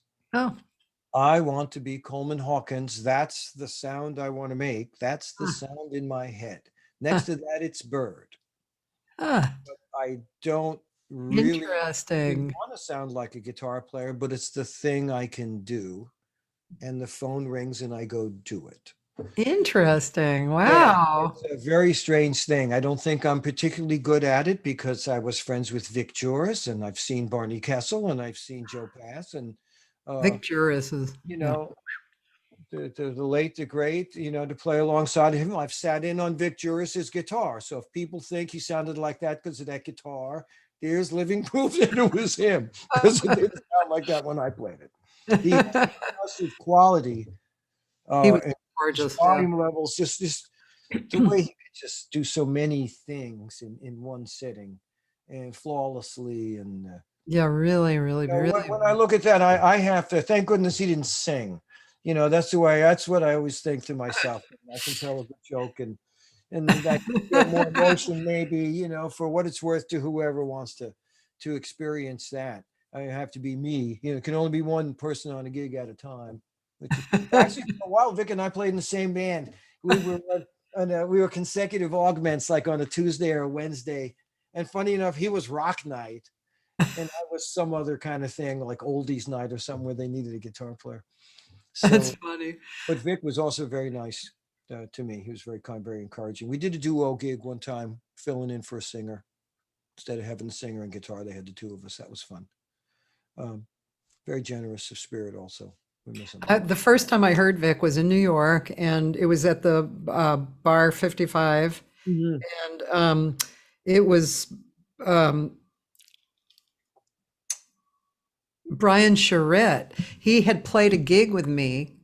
I was I did the APAP thing, and I had a set, and Brian was in my band, and I don't know if you know um, Oh my God, my brain is not working. Uh, wow, I'll have to think of his name later. He's a great guitar player from New York, and anyway, really good player. But anyway, so Brian had a gig at the 55 with Vic.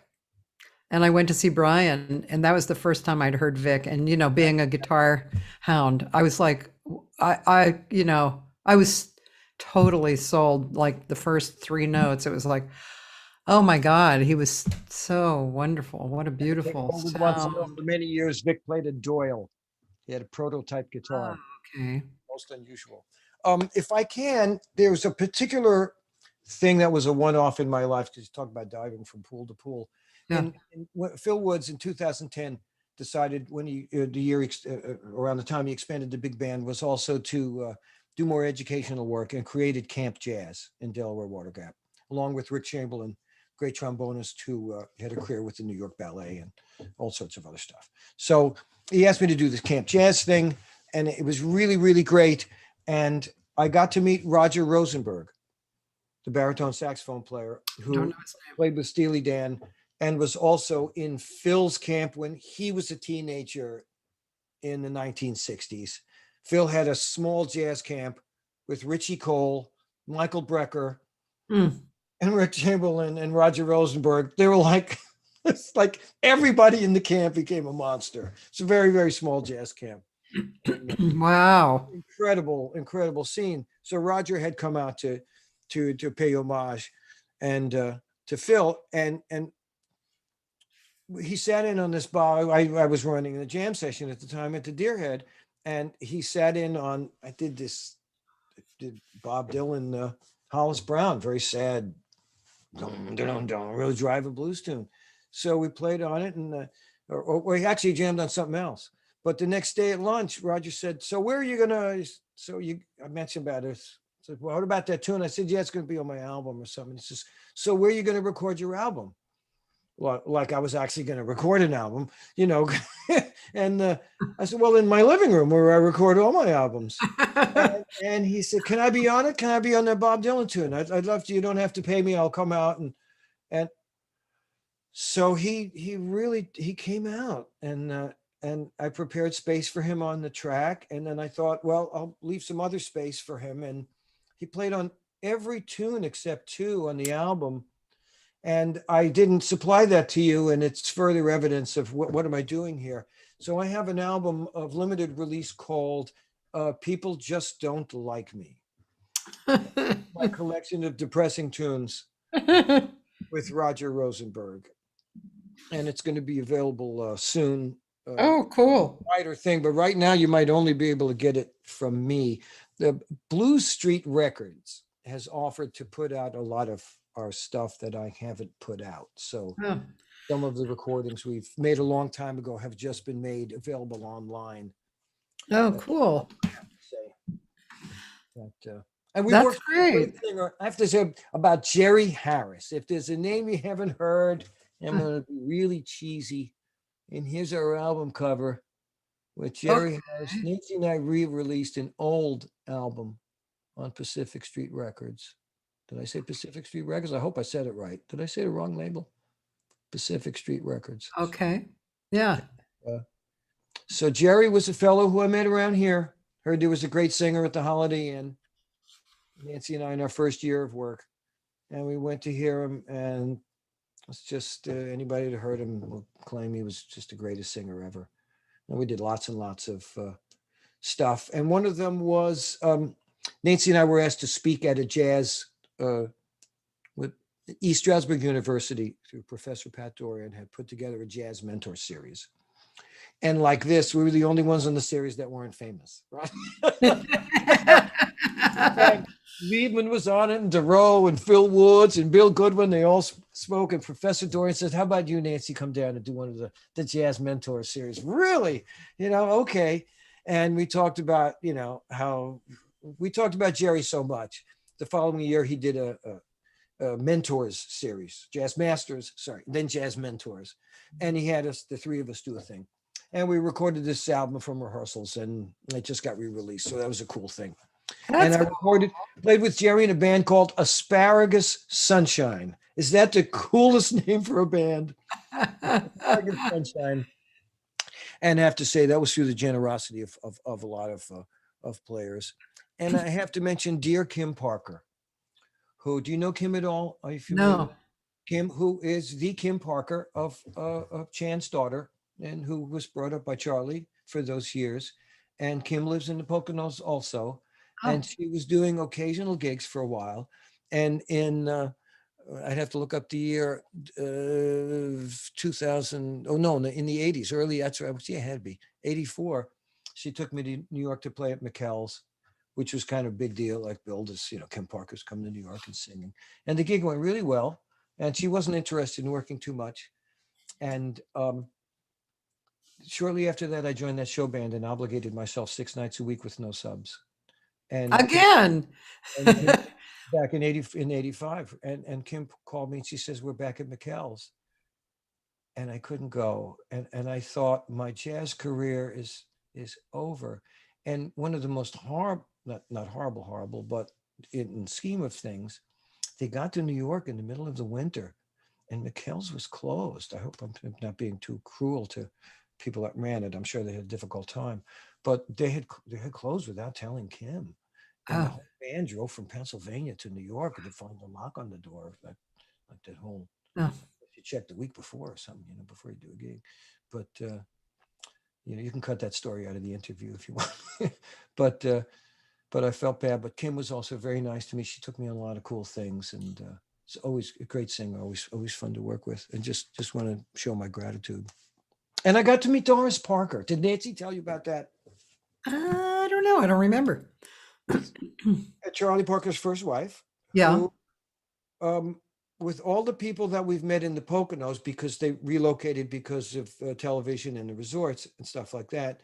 One day I'm getting a haircut and I'm half sleeping, and the lady says, "Yeah, Doris Parker's going to visit. Do you want to meet her?" And what? And she says, "Yeah." And I knew the lady cutting my hair was from New York. We were old friends at that point. And she said, remember I told you I ran away from home when I was 16 and Doris Parker took me in, and we're still in touch, and she wants to meet you." So we had her over to the house, and sure enough, 80-something-year-old Doris Parker comes to her house and sits down. And after some cordiality, she says, "Well, how do you know about Charlie Parker?" And I said, "Well, growing up in my house, he was considered a deity." And she just lit up and started talking and told us stories of hanging out with him. And it was really cool. And she invited us to play several times in New York at the Veritas Foundation fundraiser for Friends of Charlie Parker. And once again, we were the only people in the building that weren't friends of Charlie Parker. So one time I remember we played and they said, "Before Max Roach comes out, we got to do a favor for Doris." And we Kind came in of to play like, balance it out a little bit. Oh no, my God. no sweat, no pressure. And she was, and we just had to follow, it was great. It was a great chance for us. And Phil sat in one time. Phil Woods was there, and he said, "Oh, I'll play with you guys. That'll be great." That was really cool. So Doris Parker, it was a treat to meet her. So that's I want to make sure I get on my accolades with all the wonderful people that have kept me alive. And to my students. My students are wonderful. Now, what about big band you mentioned? Oh yeah, the Water Gap Jazz Orchestra. That is our latest. That's the name, the Water Gap Jazz Orchestra, under the direction of Matt Vash Lishan, uh, is the is the uh, is the Phil Woods Orchestra. It's Phil Woods Big Band. That's what we Oh, informally, and it was never called that. But Phil Woods put together the festival orchestra and played at our local festival every year, and then eventually put that album out, and started a number of years ago that we would play once a month at the Deer Head Inn on a Monday yeah. as a fundraiser for the festival. Lots Uh-huh. of New York players come out. Um, some local, a lot of New York players come out for it. Some from Oh, other directions, but really great players on a Monday. New York is dark, so a lot of players are free. And That's been going on. We're going back very soon to the Deerhead. We hope we have our first big band gig on the 27th at Buck Hill Inn in Pennsylvania, small concert venue for I don't know who, but that's the location probably there. So you played in it and wrote for it, or Okay, what? I'm sorry. No, I skipped ahead to the Phil Woods band. You're referring when I mentioned back in what year was that? 1997. I got a call from a hotel that said their production crew had left, and they were putting on destination shows with very small, 5, 6 musicians, comedian, that kind of thing. Very low budget shows, and they were getting crowds of a few hundred people, and there were tickets to be sold. Uh, so I decided I would make less money and create a more efficient product where I could have a big band and pay people well. And because I crunched the numbers, the bread was there. It was really nice that the crew before us did a really good job of getting people to the hotels and making it work. The band leader made a ton of money. So I thought if I share that a little bit, I'll have a superior product. I, of course, vastly underestimated the cooperation that I would get from various individuals. And I tried to make it work. I did finally make it profitable, and I could not find a suitable venue to. I actually paid a hotel thousands of dollars. Their cut was $3,000 or something, and they said they didn't want to do it anymore. It's like, well, nobody wanted to work lunch. I think now maybe people would jump at it. Imagine that. It was kind of neat. It's amazing. But Yeah. what I did was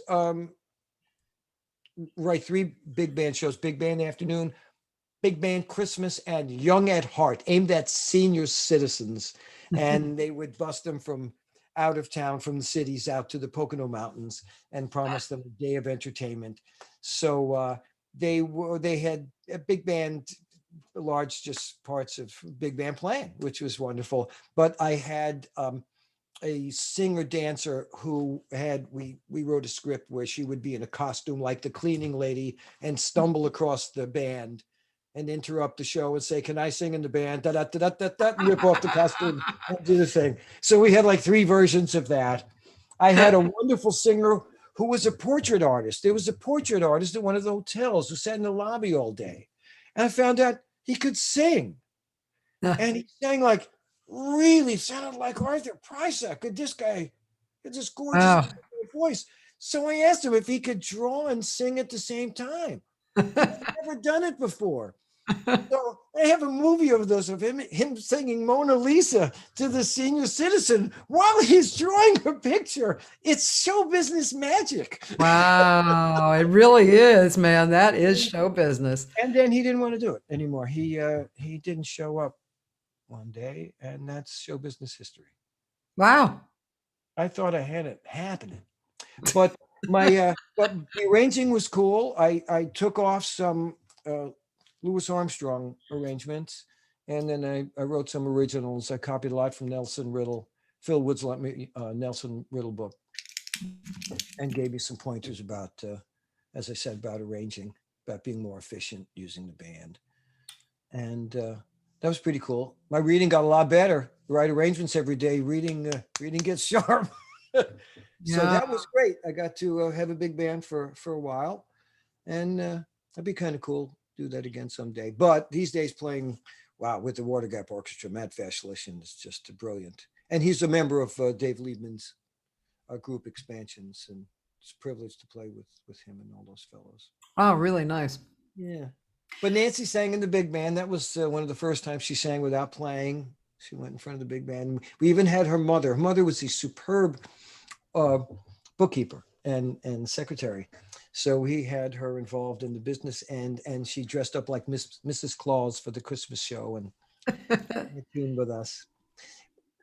I guess Nancy told you about her 3 Generations show where she had written a little show for her mother and her daughter, and she No, I don't think she told me about that. presented the 3 generations of Nancy Reed. Her mother was an accomplished musician and singer, and we did it at a local gift shop. Sold 85 tickets Wow. at the house. When Nancy's mother got her cut, she said it's the most money she had ever made playing music. And unfortunately, the timing was that there would be no second performance. And it was scheduled to be at the Deerhead, Oh, but that never happened. oh, So, wow. but my daughter did get to play drums at a concert and sing along with her grandmother, and that's a Uh, thing that we're grateful because our daughter doesn't play music anymore. She's doing very. She works for Conservation International and is saving the whales and the planet as we. nice. Oh, that's wonderful. Yeah, we're How very old proud. is she? It's 24 and just the most wonderful human being. Hmm, very So, nice. yeah. So, Um, what else you want to know? We're close. We're getting close. I know it's almost Yeah, 2 hours. forever. You're fun to talk to. Yeah, I was just, when we were talking about guitar sounds and stuff before, I was thinking I've been in this studio this week mixing the last song of my new record, and the guitar player is so beautiful. His name is Anthony Wilson, and he's the son of Gerald Wilson, who was a big band arranger, and he played with Diana Krall for a long time, but Anthony is one of those unique guitar players, kind of like yourself, as far as it sounds like his genres are come from different things, He can be bluesy, he can be jazzy. His choice is really great. He's also become in the last, I don't know how long, 7 years maybe, a singer-songwriter too. More like maybe like Americana or that kind of thing. And he's really talented. He's just he's become brave in that arena and really really good, and a photographer too. He created a project with photography and that went along with his recording. But yeah, so I was mixing, and after I dealt with the vocals, cleaning them up and getting the right quality of tone, etc. Then I started this was a song that I had invited another guy singer on too, Mon David. And then I listened to the instruments because I don't like when the singer's way out front. I like when the Right. singer is part of the band, and definitely bringing up the guitar in certain areas. And he's not afraid to play quiet and like with space. So yeah, it was a joy to pay attention in detail to what he was doing and to bring up the quality of what was happening in that way too. And the pianist, oh, just Josh Nelson. They're just, yeah, those guys. You'll like it when you hear it. You're gonna like it. It's really good. I look forward to it. Yeah. Um. Well, so you could just tell us in the last few minutes what is happening right now, and what should we as an audience look for, when we look for stuff you're doing. Well, Nancy and Spencer Reed is the name of our YouTube channel. I like using our full names a lot, but we just said Nancy and Spencer Reed here. We do have Facebook pages. I think, or it's called Nancy Reed and Spencer Reed. We each have individual Facebook pages. That seems to be the way to get things out there these days. Uh, we are playing again at the Deerhead Inn regularly on their schedule. We play there every few months, either Nancy and I together, or me with my band, or she with her band. And also, as I mentioned, with the Erin McClellan group, which is very exciting. And we'll be at the Delaware Water Gap Jazz Festival, September 11th. And let's see, we do have more albums coming out on Pacific Street Records. I'm not sure if I said the right name before, but Pacific Street Records. Yeah, you did mention that. Small label, and Jason Wilson's been very kind to get our unpublished stuff out. So, or you can order that through Amazon and CD Baby and that stuff. We do have an album right now, which was produced by a true angel, Richard Dunning, who has produced some of our stuff for the album with Jim Riddle and Steve Varner that Nancy promoted during or played during her thing. Let's see. That's about it. Looking, going back to life and playing gigs. We're so happy to get out and playing. Yeah. We did appear in New Brunswick. Thank you to the New Brunswick Jazz Project. They were very kind. We are going to be performing for the Central Pennsylvania Friends of Jazz coming up Okay. in at the Englewood Brewery outside of Hershey. They're a very nice concert venue. I just played there with Gabe Severin, young bass phenom. That was pretty cool. And that's about it. All right. Well, that's a lot. I mean, this has been really cool. I don't know if I've interviewed anybody who has told me about all the pools of the road. That was really interesting.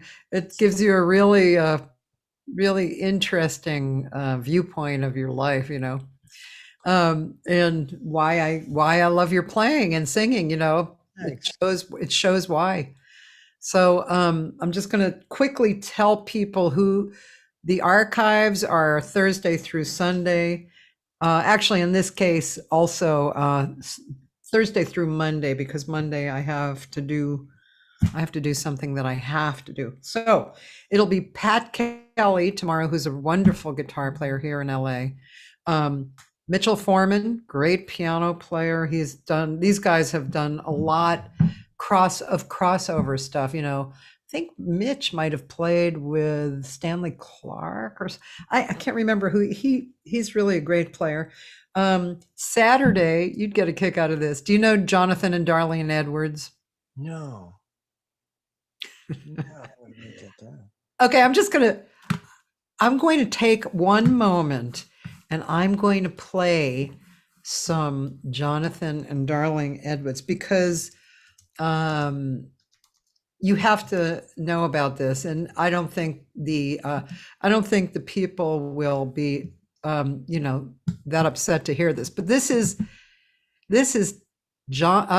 Paul Weston and Joe Stafford, actually, who in the 50s created a comedy group called Jonathan and Darlene Edwards. And this actually, this one is actually funnier. Okay. So I'm just going to show you a little bit of this because you'll appreciate it. So here we go. Jonathan and Darlene Edwards.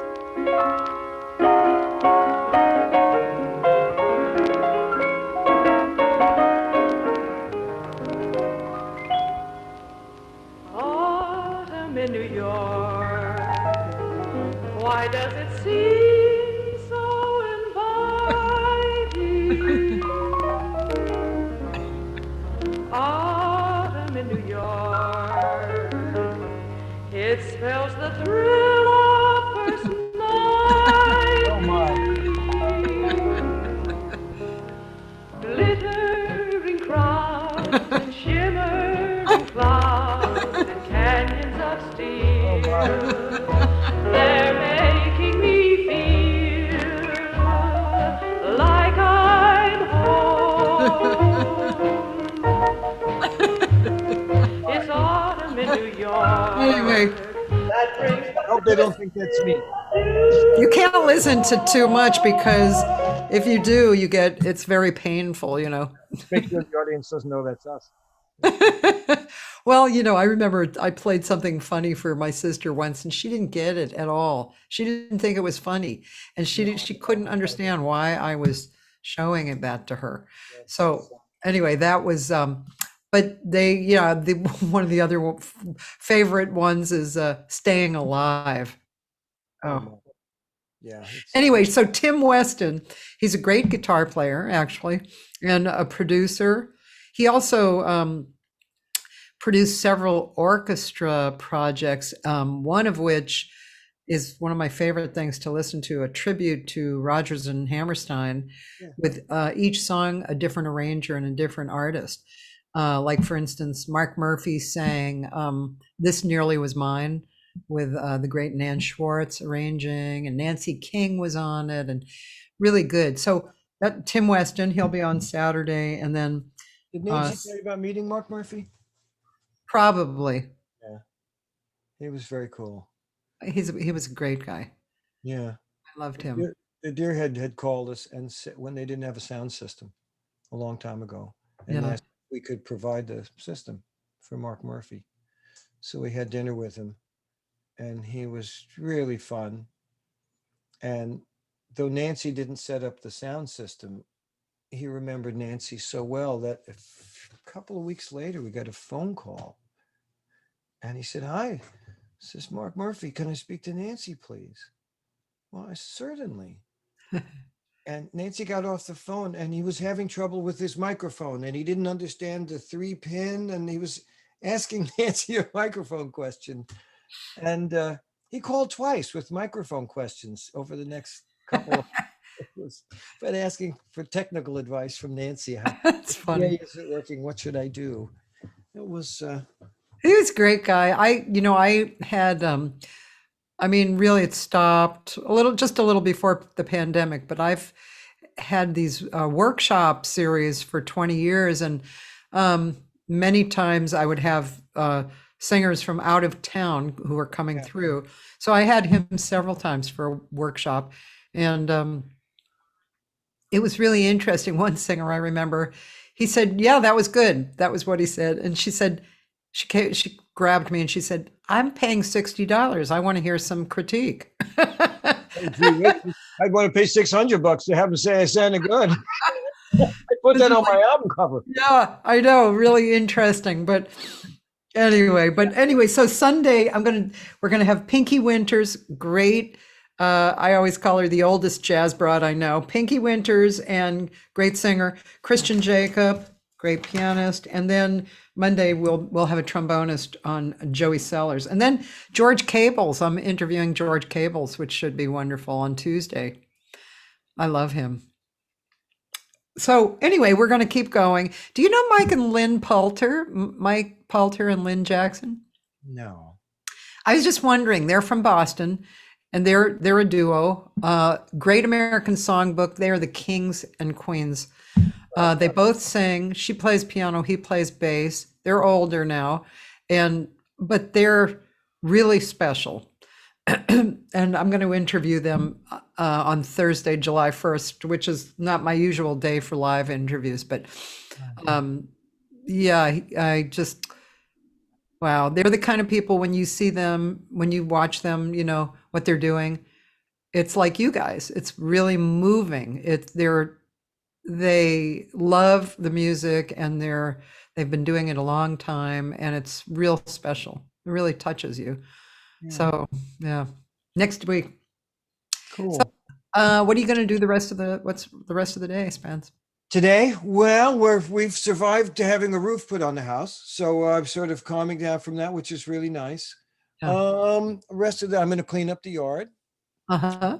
which is fun. We live we have a tenth of an acre. It's an acre. We have a little backyard, Yeah. and it's really, really cool. Going to practice. What's our next gig? Oh, big band gig is coming up Sunday. So I'm going to write to the band leader and ask him if he's chosen any tunes, because I might have copies of them to practice. And then he'll write back and saying, of course he has not chosen the tunes. Sounds I have to ask, but if he does, he'll let me know. Yeah. And then we're playing a friend of ours, Ed Ludwig, wonderful saxophone player, used to be at one time was Liebman's protege, is visiting and is throwing himself a birthday party at the Deerhead, and hiring a band with Ian Froman on drums and Paul Rostock on bass, and I'm going to be in the band with my old pal, and so I have a list of tunes to practice for him. Isn't so? That sounds fun. Yeah, so that's going to be it. And then I'll look at the calendar and see what the next gig and start building a practice routine for it. All right. I approve. Thank you. Thank you. I can't practice everything. I'm not going to learn all the chords in Ted Green's book. I know. I know I'm not going to do it. Just a funny comment. Ted was, however you look at this, if it's real or not, but he happened to be a double Libra. And to me, that really explained how he lived, his apartment, and that book, because he could not say right without saying left. Yeah, Couldn't say black without saying white. He had to give it all and line it up really exactly. I use, even without the content, I use the book as an example to my students as to how to take notes. Yeah. Yep. And they don't realize that it's a handwritten book until I tell them. This is not a font. This is 1970, I think. Yeah. I think. Isn't that wild? That's funny. Font. He wrote this by hand. Yeah. It's amazing. Yeah.